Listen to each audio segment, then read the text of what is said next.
Hello students, क्या आप 2023 में 12th क्लास का एग्जाम देने वाले हैं?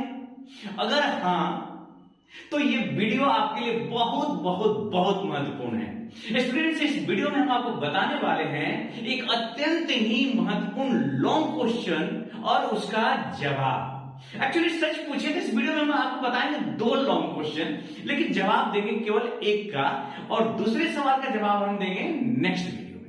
तो आइए बता दें, सवाल बता रहे हैं आपको। देखिए, एक बहुत महत्वपूर्ण क्वेश्चन है, शून्य कोटि की अभिक्रिया से जीरो ऑर्डर रिएक्शन से क्या समझते हैं, इसके लिए गणितीय व्यंजक प्राप्त करें तथा इसके अर्ध जीवन काल के लिए भी गणितीय व्यंजक प्राप्त करें। भाई साहब, यह है लॉन्ग क्वेश्चन एक। दूसरा आता है फर्स्ट ऑर्डर के लिए, मतलब प्रथम कोटि का अभिक्रिया से क्या समझते हैं, इसके लिए गणितीय व्यंजक प्राप्त करिए, इसके लिए भी जीवन काल का मान निकालिए। ये होता है क्वेश्चन नंबर 2।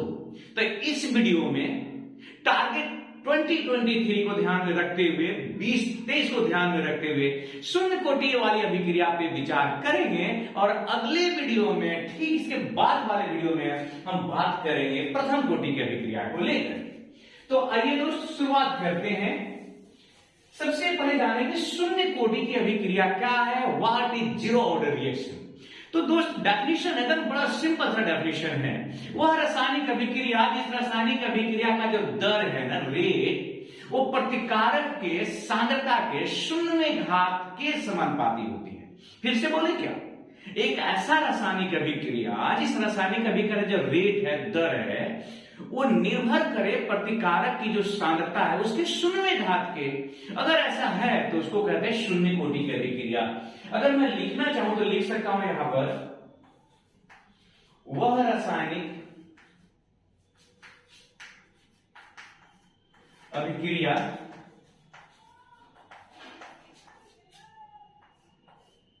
जिसका दर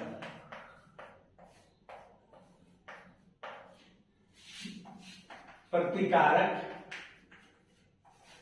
के सांद्रता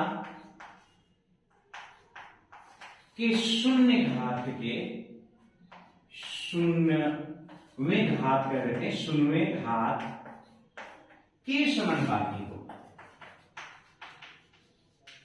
बस दोस्त, यही तो एक सिंपल सा डेफिनेशन है। 0वें घात के समानुपाती हो, उसे क्या बोलते हैं? उसे बोलते हैं, उसे जीरो ऑर्डर ऑफ रिएक्शन के नाम से जानते हैं आप, शून्य कोटि की अभिक्रिया।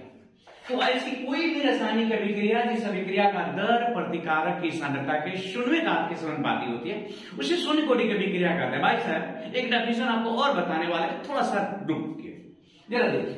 अब आता है गणितीय व्यंजक। मेन तो बात यह है ना, मैथमेटिकल एक्सप्रेशन।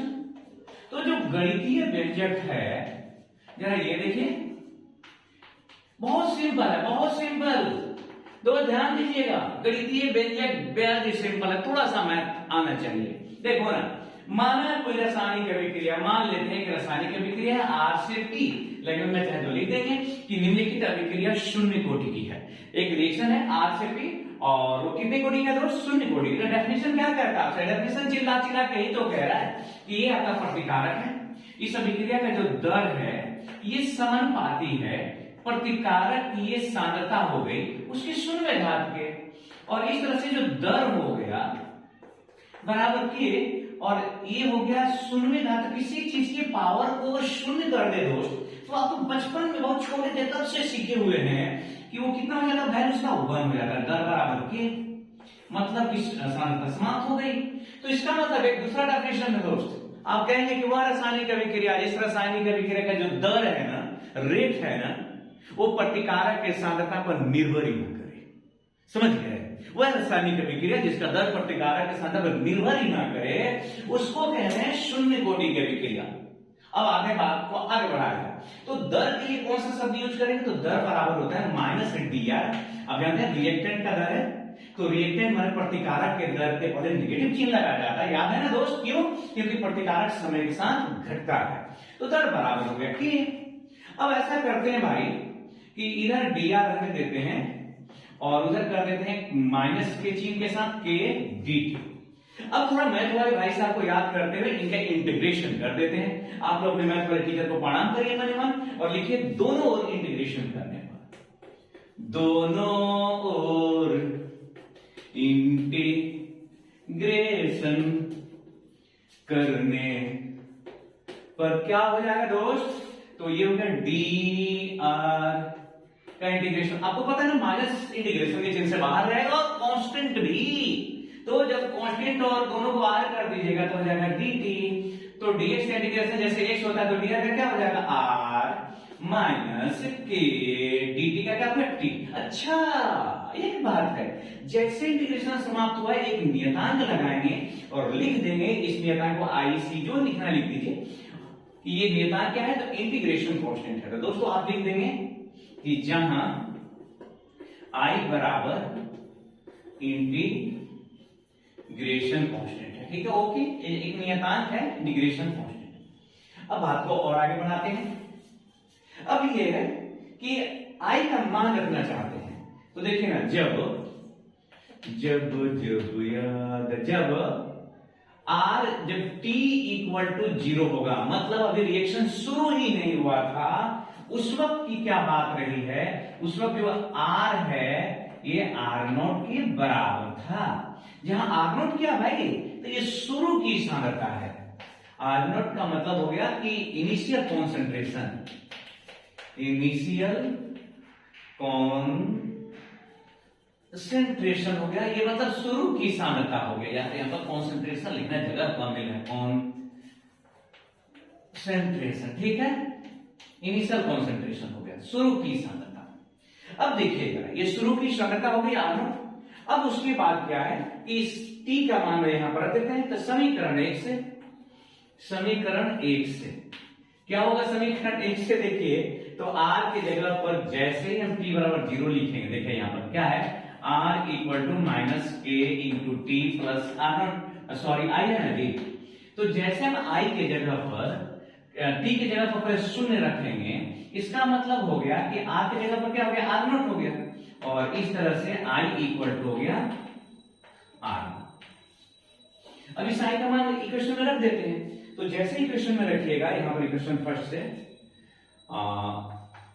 समीकरण एक से, तो देखिए क्या हो जाएगा, ये समीकरण एक है, आर इक्वल टू माइनस के टी प्लस आर नॉट, और this is the equation of first order reaction. Sorry, ये शून्य कोटि की अभिक्रिया है, equation for the zero order reaction. इसको अगर ऐसे लिखे हम लोग, थोड़ा सा और बना के बढ़िया ढंग से लिख दें, तो केटी को इधर बाहर कर देंगे, केटी बाहर हो गया, तो क्या हो गया? R naught minus are.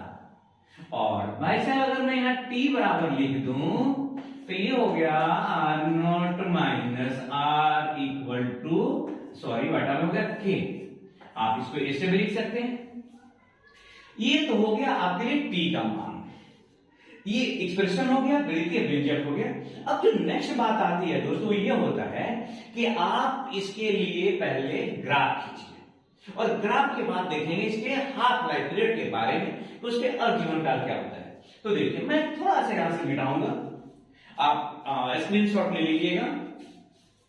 हाँ, तो देखिएगा, हमें ग्राफ खींचना है, तो ग्राफ खींचना है तो क्या करना होगा?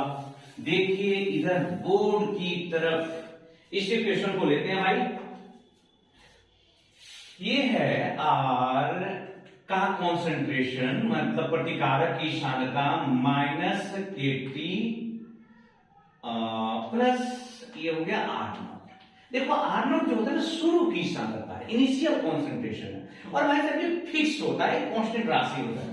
तो अगर मैं थोड़ा सा दिमाग लगाऊं, तो ये y एक्सिस के लिए है, y पर ये कांस्टेंट है m हो गया, ये x हो गया, और ये c हो गया। अरे यार, ये तो y बराबर mx पर c वाले समीकरण पे आ गया। आपको पता है c को अंतःखंड बोलते हैं, y एक्सिस पेज को काटते हैं, y अंतःखंड होता है। तो अगर कोई कहे, अगर आपको इसको देकर ही बता दो दोस्त कि शून्य कोटि की अभिक्रिया में जो अंतःखंड होता है, y अंतःखंड होता है, उसका मान क्या होता है? तो आर नॉट इनिशियल कॉन्सेंट्रेशन। कोई कहते कि चलो ठीक है, ढाल, आपको पता है कि m tan थीटा में स्लोप कहते हैं, इसको ढाल कहते हैं ना, तो ढाल का मान माइनस की है। x एक्सिस कौन है? तो x एक्सिस पर समय है, टाइम, और y एक्सिस पे प्रतिकारक की सांद्रता। हाय रे सांद्रता, हाय रे, ये देखिए y एक्सिस पर गया, t चला गया आपके x एक्सिस पे, और r हो गया ये इंटरसेप्ट हो गया, अंतरखंड हो गया, y अंतरखंड। और आपको पता है कि जो है ना स्लोप वो नेगेटिव वैल्यू है, तो यहां पर हो गया tan थीटा, tan थीटा बराबर माइनस के, या ये कि ढाल जो है लिख सकते हैं स्लोप माइनस के बराबर हो गया, मतलब ढाल किसके बराबर हो गया, तो माइनस के बराबर। तो ये ग्राफ हो गया। अब आते हैं इसके हाफ लाइफ पीरियड के बारे में। अब जीवन काल किसको कहते हैं भाई? जितने समय में किसी भी रासायनिक अभिक्रिया का जो प्रतिकारक की सांद्रता होती है वो सांद्रता आधी हो जाती है, उसको कहा जाता है अर्ध जीवन काल। अच्छा, एक मिनट होल्ड करिएगा। चलिए ठीक है, एक्चुअली हमें तो ये लगा कि ऐसा तो नहीं ना कि हमने वीडियो ऑन ही नहीं किया हुआ है, तो चलिए देखते हैं। तो अर्ध जीवन काल निकालेंगे, शून्य कोटि की अभिक्रिया का अर्ध जीवन काल का मान। ये तो बड़ा अजीब बात हो गया भाई। देखो, हाफ लाइफ पीरियड कहेंगे, हाफ लाइफ पीरियड माने आधा जीवन, half life period of zero order reaction. तो अर्ध जीवन काल का मान चाहिए, तो आप जानते ही हैं कि हाफ लाइफ पीरियड को टी हाफ से सूचित करते हैं। तो शून्य कोटि की अभिक्रिया का अर्ध जीवन काल डेफिनेशन चाहे तो लिख देंगे दोस्त, मैं आपको बता रहा हूं, आपको सजेस्ट कर रहा हूं, आप लिख दीजिएगा कि वह समय जितने समय में प्रतिकारक की सांद्रता आधी हो जाती है उसे अर्ध जीवन काल कहते हैं। क्योंकि देखिए 5 नंबर के लिए क्वेश्चन आएगा ना आपके लिए, तो जितना बढ़िया ढंग से सटा के लिखिएगा ना, टीचर देखेगा, उसका मूड बनेगा और दे दनादन 5 नंबर एक में दिया, बाकी अब देते चला गया 2 नंबर वाले में 5 नंबर आपको। तो मजाक कर रहा हूं, 2 नंबर में 2 नंबर तो कम से कम मिले, 5 में 5 तो मिले। तो हाफ लाइफ पीरियड का डेफिनेशन हो गया जितने समय में प्रतिकारक की सांद्रता आधी हो जाएगी उस समय को, उस अभिक्रिया का अर्ध जीवन काल कहते हैं। हम शुरुआत करते हैं इसके फॉर्मूला से, चूंकि T बराबर होता है, अभी आपने यहां पर लिखा हुआ है, मिटा दे सॉरी, R0 माइनस R बटा K।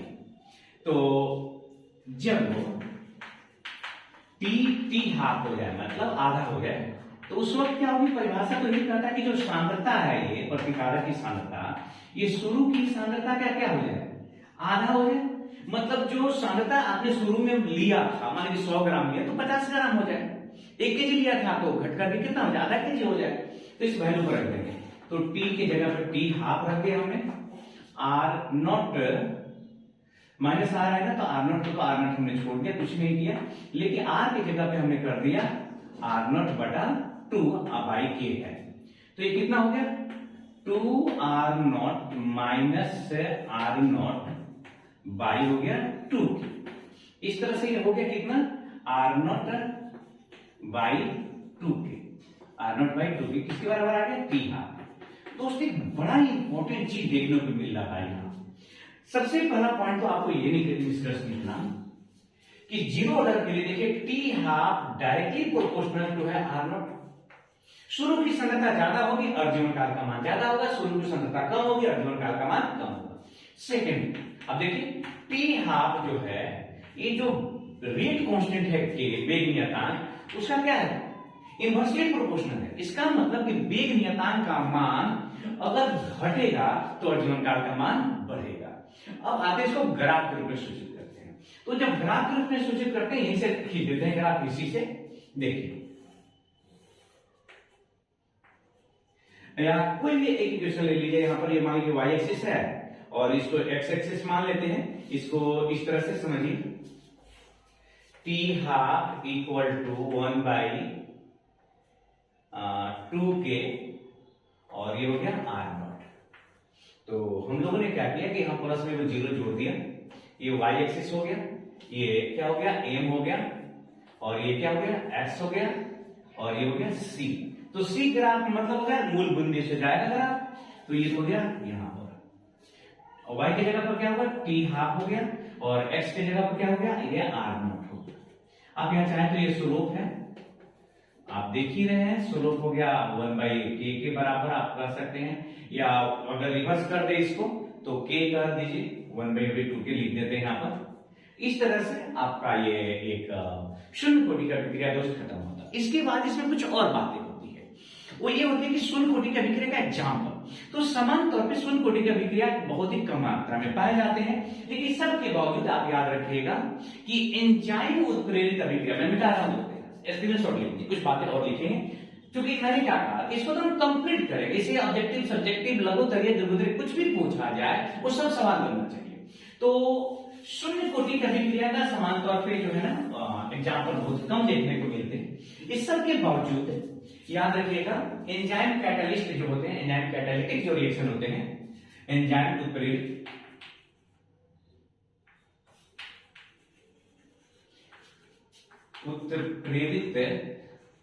अभिक्रिया जो होता है शून्य कोटि का होता है। पहला बात याद रखिएगा, एंजाइम उत्प्रेरित अभिक्रिया शून्य कोटि का। धातु के सतह पर अगर कोई रिएक्शन हो रहा है ना मेटल सरफेस पर, तो शून्य कोटि का अभिक्रिया होता है। सरफेस पर अभिक्रिया, अगर धातु की सतह पर अभिक्रिया हो रहा है, अभिक्रिया जैसे एग्जाम्पल की बात करें अगर, तो ये जो अमोनिया होता है NH3, ये जब अपघटित होता है, Pt कैटलिस्ट होता है ना इसमें, तो ये N2 और H2 के रूप में निकल जाता है। आपको पता है यहाँ 2 लगाएंगे 3 लगाएंगे, ये एक एग्जाम्पल हो जाता है। अच्छा, आपको इस बात की भी जानकारी है कि HI का गोल्ड के सतह पर, सोना के सतह पर अपघटन, ये भी क्या होता है शून्य कोटि की अभिक्रिया। और आपको इस बात की जानकारी है कि Cl2 और H2 अगर HNu ले ले लाइट में अभिक्रिया कराते हैं और 2HCl बनता है, इसीलिए also the example of the zero order reaction. तो इस तरह से दोस्त जो शून्य कोटि की अभिक्रिया होती तो कम है, लेकिन इसका मतलब ये नहीं कि नहीं होती है।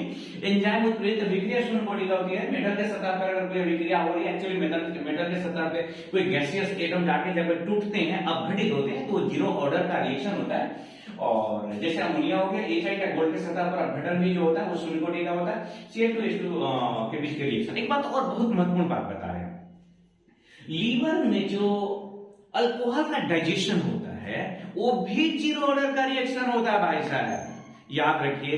लीवर में अल्कोहल का डाइजेशन शून्य कोटि की अभिक्रिया होती है। अब आपको एक और नोटवर्ती पॉइंट की तरफ आपका ध्यान खींचना चाहिए। शून्य कोटि की अभिक्रिया प्रतिकारक के सांद्रता पर डिपेंड ही नहीं करती है। इससे कोई फर्क नहीं पड़ता है कि वो प्रतिकारक ज्यादा है या कम है, वो अभिक्रिया जो हो रही उसका जो दर है वो होता चला जाता है। तो लेकिन उसका जो हाफ लाइफ पीरियड है वो इनिशियल कॉन्सेंट्रेशन के डायरेक्टली प्रोपोर्शनल होता है। आप देखिएगा ध्यान से, दोनों में समझने की कोशिश करिएगा, क्योंकि जब फर्स्ट ऑर्डर रिएक्शन लिखेंगे तब भी इन सब बातों पर हम लोग केयर करेंगे। तो हमें यकीन है कि ये वीडियो आपको समझ आया होगा। फिर भी कहीं पर अगर लगे कि कुछ बातें नहीं समझ में आई है तो मैसेज करके, कमेंट करके मुझे बताएंगे, फिर वोट होगी अगले वीडियो में। तब तक अपना ख्याल रखिए, हंसते रहिए, मुस्कुराते रहिए। धन्यवाद।